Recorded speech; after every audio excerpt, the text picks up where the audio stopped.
Good day, Virgin Islanders, at home and abroad.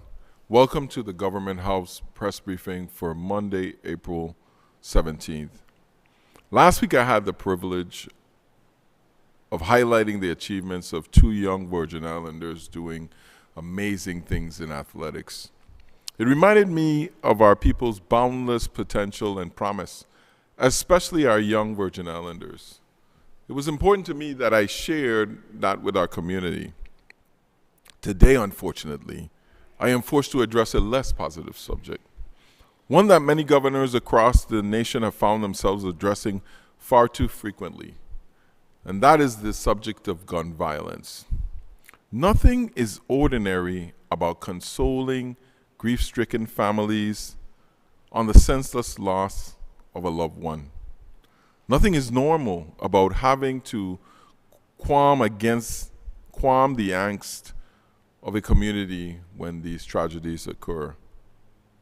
Unfortunately, we suffered one of those tragic weekends here in the territory this past weekend, with a senseless homicide on Friday where an individual used his vehicle to end the life of another, and two other separate shooting incidents that ended in the loss of two young Virgin Islanders.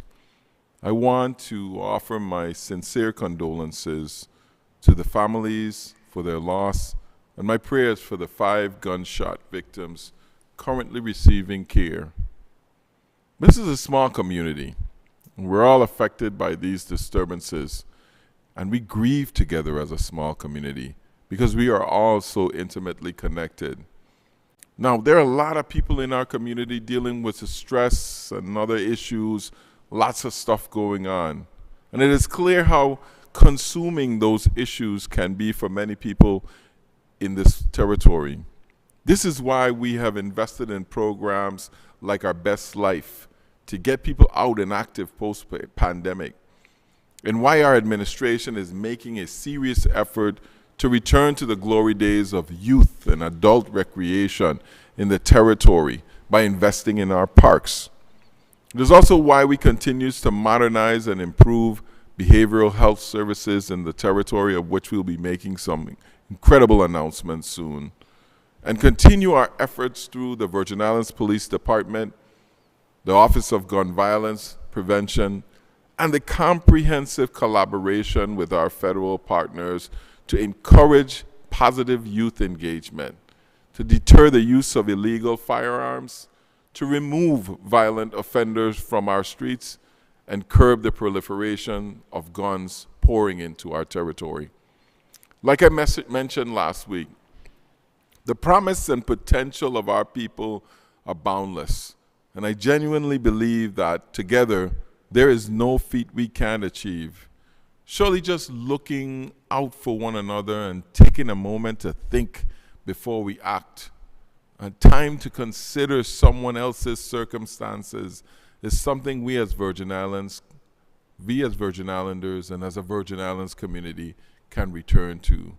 So I'm asking that we get back to that we take things down a notch, that we take a moment to reflect on what a beautiful place we live in and say woosah to some of the stress that we feel every day. I stressed the importance of stress relief earlier, and Carnival is ready here upon us. So I want you all to go out.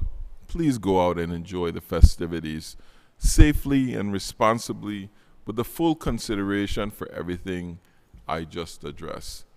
To keep in mind that we all have problems and issues that are stressing us, and we must be sensitive to one another in the small community we live in. That everything doesn't have to be resolved at the tip of a gun, with somebody dead, somebody going to jail, families hurt, communities injured.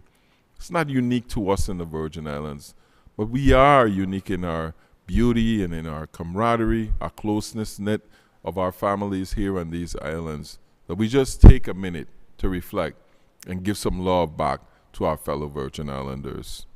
I have with me this afternoon Assistant Police Commissioner Mario Brooks and Division of Festivals Director Ian Turnbull for information and safety tips on how you and your family can have a more enjoyable carnival.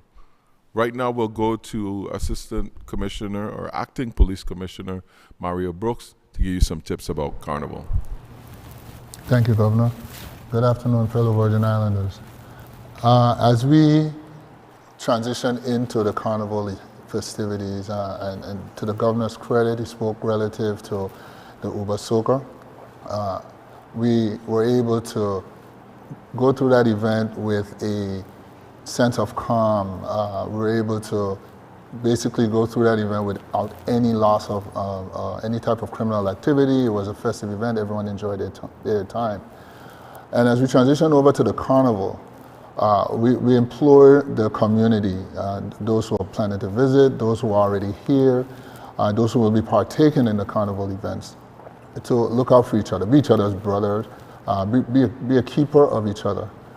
If you see your fellow friend, brother, sister, family member engaging in some activity that you know can in fact lead to an issue, please just police them, aid us, assist the police department in us being able to just police each other and just focus on having a good festive time. It goes back to the old mantra that we use. If you see something, say something. We will be out in full force. We'll be addressing all the issues. Traffic commander right now, we're preparing to put out some parking tips as to areas where we can park, where it's allowed to park. And then we'll be going to speak a little later relative to the Juve and what we intend to deal and how we intend to address the Juve situation. But if you attended the Uber Soca festivities, you will see that the police department is out in full force. And we intend to do that with even more numbers. But we do need your help nonetheless. We need your help to provide additional eyes, provide additional help. We police each other, we make the event better for us all. So, Governor, we thank you for the opportunity to come here to talk about that. And I know as we progress throughout this discussion today, we'll talk some more about that. Thank you. Now, on a more lively note, we go to Mr. Ian Turnbull, Director of Festivals, to give us an update on what's going on for Carnival. Good afternoon. Thank you, Governor. Ian Turnbull here, Director for Division of Festivals. I want to first say congratulations to our newly crowned Carnival Princess, Miss Naraya Penn, Carnival Prince Kristen Ward, Carnival Junior Miss Janaya Williams, and of course our Carnival Queen who won this weekend, Miss Lamine Morris. We appreciate what they did and the hard work that they put in to becoming Carnival royalty for 2023. We are gearing up for Carnival next week, and we are super excited over at the Division of Festivals. We wanted to give everyone some updates on activities that we have happening. Of course, this evening we kick off with the hospital show. That's in partnership with the Roy Lester Schneider Hospital. It starts at 6 p.m. and goes to about 8:30. We are asking the community to come out and support this special event for our hospital community who is unable to participate in our other key events, and we would like to have you there. We thank the hospital staff and all our volunteers for making this event possible. And that is this evening. We're going to have entertainment by Wind Band, Majorettes, Moko Jumbis. We have 10 exhibitors, food vendors, and so forth. Then our next event from that date would be the Calypso Monarch at Virgin's Haven. That's on April 22nd at 8 p.m. We have 11 contestants. Nikki Smith, Broccoli, John Gotti, and General Val are just a few of our crowd pleasers and crowd favorites. We actually have 2 junior Calypsonians that will perform as well as Pan in Motion. Tickets are $25 and will be in outlets tomorrow. Cheryl Gifts and Bags, VI Bridal, and Lifestyle Barbershop in Tudu Park Mall. Then from there, we go into the Toddlers Derby on April 22nd as well. We're doing that in conjunction with the Office of Gun Violence Prevention. It will be held at the Fort Christian Lawn. Thank you. Big shout outs to Mr. Bruce Flamone for assisting with this event. So we have 2 components that I have the Toddlers Derby as well as our Best Dressed Doll event. That event starts at 12 p.m. and goes to 5 p.m. Races, best dressed doll, face painting, bounce house, games, live music, all will be there for kids and their family. Then on Sunday, we have the boat show on the waterfront, April 23rd at 10 a.m. to 5 p.m. We want to thank our sponsors for that event, First Bank, Avis and Budget, and Total Energies or Total Gas. We have entertainment by the Mix Up Band, OMG Band, and Breakaway Brass. And they will be placed in front of the Department of Finance. That's where the stage and setting would be. Again, we're excited about boat race. We have about 8 races with boats anywhere from 12 foot to 16 feet, 24 foot V hulls, and so forth. That same day after boat race, you're going to have Panorama, which is April 23rd from 6 p.m. in the village. We have 9 steel pan groups: Rising Stars, Olamola, Yard Vibes, Pan in Motion, BCB, Love City Pan Dragons, All Stars, CHS Mellow Hearts, and the Devil Rays. They can't help themselves, but yeah, the Devil Rays. Then after that event, we have the opening of the village, which starts at 6 p.m. That will be the ribbon cutting of the village. It's in honor of Pupa Kelly. There's 32 booths this year, so we encourage everybody to come out and support our booths. We want to also thank our booth owners for stepping up this past week with Uba Soca and making that happen. It was a labor of love in putting that production together. I want to say kudos to VIPD as well for the support, Waste Management for the support that they gave. Then Food Fair kicks off on April 26th. We have about 160 plus vendors, and that event starts at 10 a.m. We encourage everybody to come out early. There'll be entertainment, live entertainment as well, Image Band, Wen Band, Quell Bay Resurrection. And so we encourage everybody to come out, even come out a little earlier than 10 a.m., support the vendors that'll be out there. Then on the 27th, April 27th, there will be Juve. Juve starts promptly at 6 a.m.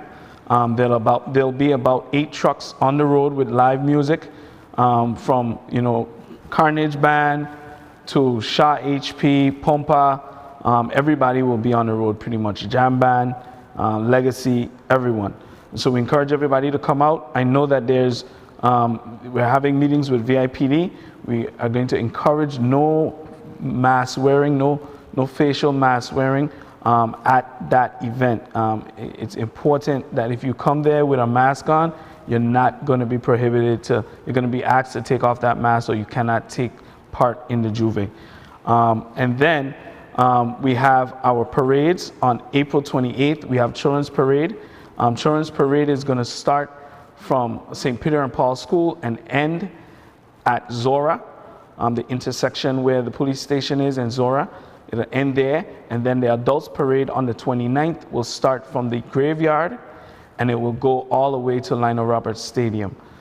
So again, Children's Parade starts promptly at 12 p.m., and Adults Parade will start promptly at 10 a.m. Again, we encourage everybody to come out, support our kids, and come out and just have a great, great, great carnival. If you have any questions or concerns, feel free in calling the Department of Tourism. Our number is 340-774-8784, and we look forward to having a safe and fun carnival this year. Thank you, Director Turnbull. I want to take this time off to congratulate all the carnival royalty for 2023, especially our new queen, Miss Lamonet Morris.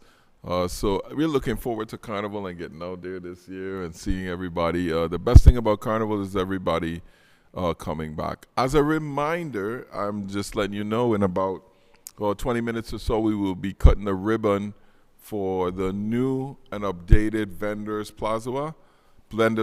Following that, this press briefing, I hope you all tune in for that as well. A lot of work went into this project, and I am really proud that we have something that is truly emblematic of the greatness of our towns and of our tourism product.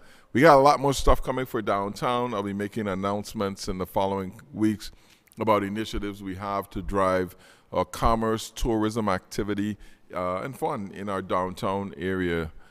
So looking forward to that, as well as the Vendors Plaza. We're also opening the downtown bathrooms That's going to be a treat as well too. For these are two items that we've had on the books for decades, trying to take care of downtown bathrooms and cleaning up Vendors Plaza. I remember tourism giving them new tents and redecorating it. Now we have a permanent Vendors Plaza, so looking forward to doing that this afternoon.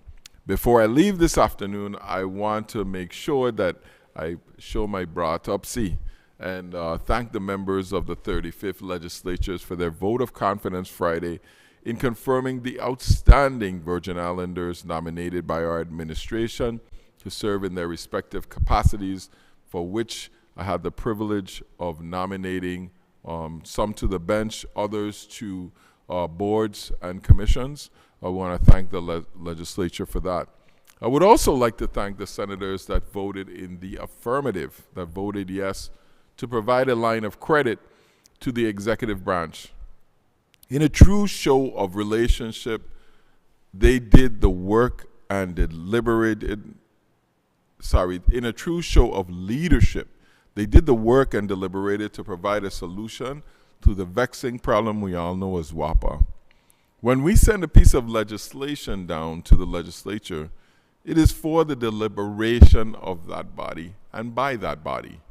We never expect them to rubber stamp anything that we send there. The whole entire process was created so that our senators can have their input and have their value add infused into whatever policy that we have sent down there. So I say bravo to those that understand this and took action. They recognize that we all have to do things that we don't like or aren't in 100% in agreement and support of. But it's about accepting our responsibility as leaders and actually doing something instead of just complaining. We have made significant progress over the past 4 years, but there is still so much work to do. And I believe wholeheartedly that as Virgin Islanders, there is no issue too difficult or no problem too complicated to solve once we come together. And so, I thank the members of the 35th legislatures for their due diligence, all of them, because it takes dissenters and supporters in order to come up with a good solutions. And I trust in working with our administration towards resolving a lot of these issues that are before us. It isn't always easy being in these leadership positions, but these are good times and easy decisions. We have a lot of things to do, and just a little bit of cooperation will make it a whole lot easier. Thank you. We'll take any questions we have from the press at this time. Doesn't look like we have any. So I'm off to Vendors Plaza to commemorate this new plaza as well as our bathrooms. Tune in right here on the Government Access Channel, or if you're watching on Facebook, we'll be live. Thank you very much and have a fantastic day. Love you.